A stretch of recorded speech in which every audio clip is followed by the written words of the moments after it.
You're listening to the Holistic Interior Design Business Podcast. This is a podcast that guides you as a new or inspiring independent interior designer navigating your entrepreneurial path. Here, with my over 20 years experience, I will share my holistic approach to design with intention and ancient practices, including Feng Shui, all incorporating mind, body, and spirit into my design projects. You will also learn from seasoned interior designers as they give strategies and insight of how they built their businesses and continue to work in the field. Together, we will discover supportive trade partners, new ideas, creatives, and inspiring artists from around the world. I am your host, Rachel Larraine Crawford.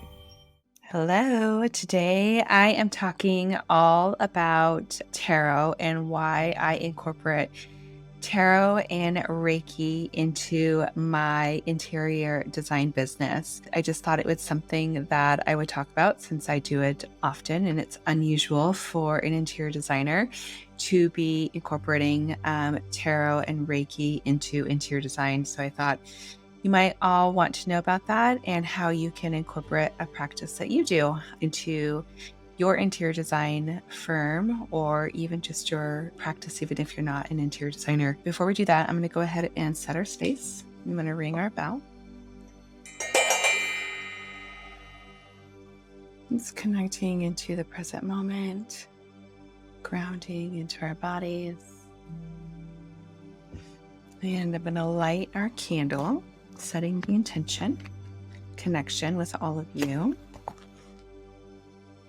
and igniting passion and desire, connection, creativity, of course.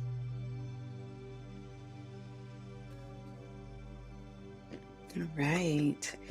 And today it's super hot out, so I am nourishing myself with water. Nice, clean water, just replenishing my fluids. And then I've also got CBD oil. I've got this from Miss Perception, and the one I chose today is Cleanse. So just a nice cleansing CBD oil to kind of detox a little bit, especially with the water, and just feeling really connected with the CBD, the water detox, and refresh here for me. And then I'm going to pull a tarot card from Moon Void Tarot, which was created by Stephanie Capone. And this is a card for all of us here today. I'm going to read the card right side up. I'm just tapping into the energy. And we have the 8 of Swords.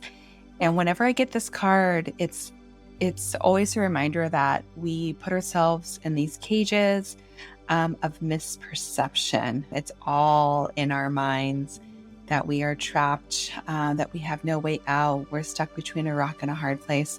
So this card is always an invitation to look at something from a different perspective, to see where we actually have control of the situation that we think we are bound to or tied into. So offering an invitation of being our own hero and pulling ourselves out of these traps that we put ourselves through. And again, it's the sword. So this is the mind. So beliefs, thoughts, that kind of thing. Alrighty. So today I wanted to talk a bit about tarot. So we had Rachel White, who is the creator of the Totem Tarot deck, was on Tuesday's episode, and we did a Tarot Tuesday. We spoke to her about her connection to tarot and how she got there and the inspiration behind the deck.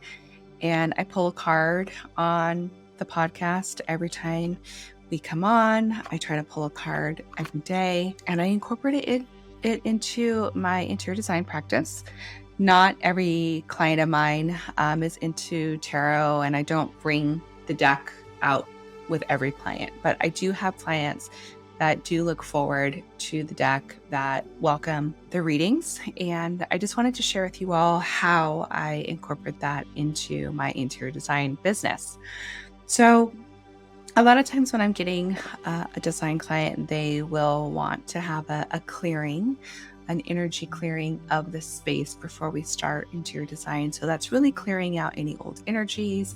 There might have been, a sickness or a death or some sort of a transition, or coming into a new home and wanting to make this their own space. So we'll do a nice clearing. And with that clearing, I'll bring out my cards.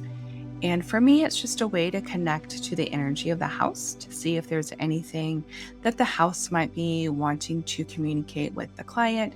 It's tapping into that subconscious energy field that even, us as people will have and a little bit closed off. So I will use it in clearings, again, to connect to the house. And then I also use it to connect with my clients. So a lot of times my clients might have a block or aren't sure or just want to get some clarity. So I will pull cards with them. And we can do this in the middle of a design session, before a session, or just to kind of tap into some energy for, the design itself, which is really cool. A lot of times, I'll meet with a client and they might have just gotten off a phone call with somebody that was, from work, or just, one of those conversations that they just didn't come out of it feeling very well. So I'll do a card pull for that, or I'll even do a Reiki session on them. Sometimes I will just be in the middle of a store and we'll kind of center them and get them back into the moment so that they can be fully present with design, because, those phone calls or those meetings beforehand can really throw us off.